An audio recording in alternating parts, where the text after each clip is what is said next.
Hello everybody, welcome back to FX Street. My name is Akash and today we're going to be taking a look at XTC or Tezos and discuss what's happening with it. Right. Before we get into that, please make sure to head on over to our YouTube channel and hit the subscribe button. And if you want to stay updated with the hottest trends in the crypto market, make sure to also click on the bell icon. Right. You can also give us a follow on Twitter at FX's Crypto, which will be here. Right. And you can give me a follow as well at Mangeko with a zero at the end. You can click this link in my bio to go to my YouTube channel and hit the subscribe button because I post market updates. And if you're interested in that sort of content and what to expect during a major announcement, like what happened today, right? There was CPI data announcement. I expected a crash. And as you can see, Bitcoin prices crashed quite a bit. Right. So if you're into that sort of content, please make sure to go and subscribe to my YouTube channel. We're only 216 subscribers.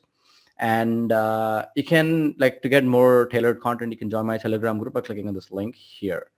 Right. So let's get into Tezos. Right. Pretty interesting what's happening with the market right now. And Tezos, right? Tezos swept below the equal. So basically, let me just explain, give the quick outlook, right? From the range here extending from 1.36 to 2.28 when price dropped on June 18th. Okay, this was a May 12th drop. Interesting. So May 12th drop, and then the price rallied, set a range high here at 2.28, right? Should have just did this. There it is. Actually, I think it was this. My bad. Hold up.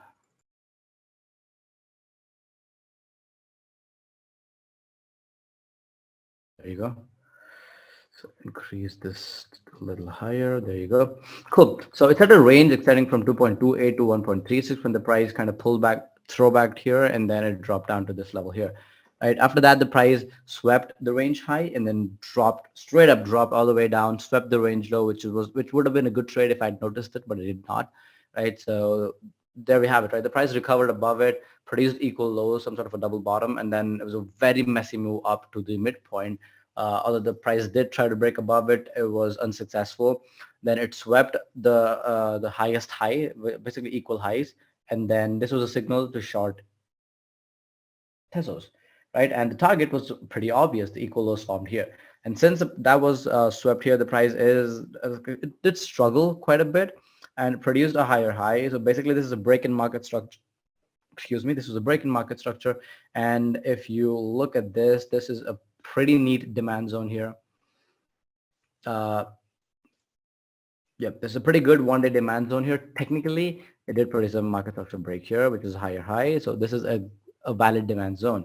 So from, like, at least from this thing, right, you should expect uh, Ethereum, not, it's not Ethereum, my bad, XTZ or Tezos to go all the way up to the $1.79.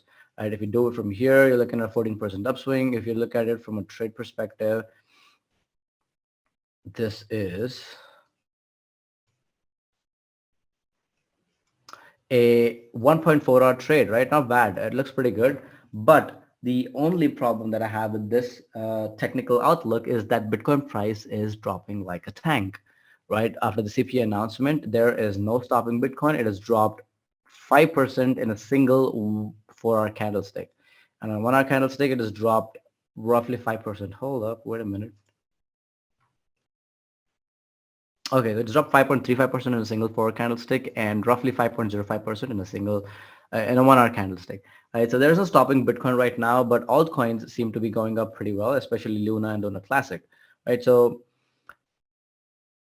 in a way, if Tezos does come down and retest this demand zone here, extending from 1.4 to roughly 1.5, there is a pretty decent chance that the price could try to go up, but honestly, I don't see it happening, especially due to the bearish macro backdrop that you have in Bitcoin. And since I'm expecting Bitcoin price to kind of produce a macro bottom between 13.5K and 11.9K, I honestly don't see this one up happening, right? Especially now, like, perhaps we could get a run up because altcoins are a beta asset that have higher returns than Bitcoin. So perhaps, right? Perhaps, but the overall the overall trend for Tezos is down. And let's take a look at what's happening from a high, like, long-term perspective and where Tezos is right now.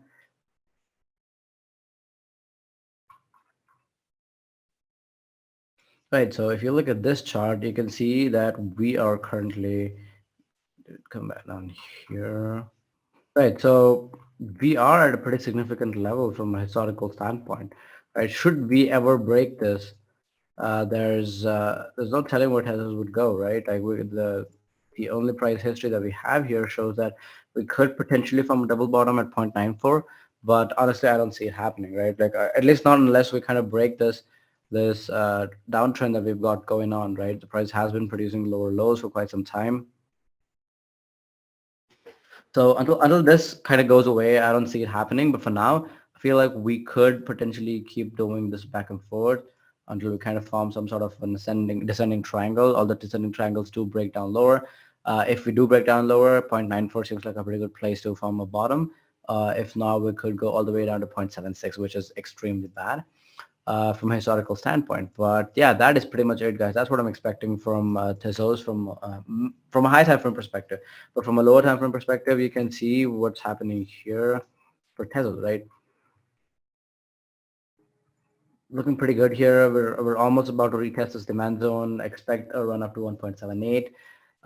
There's a ton of uncollected liquidity resting, at least up to 1.73. If not 1.78, 1.73 seems like a pretty good place to book profits. So if you enjoy this analysis of Tezos, please make sure to like, comment, and subscribe. And make sure to give me a follow on Twitter at Mangeka with a zero at the end to know what's happening with these setups that I show. So have a great day.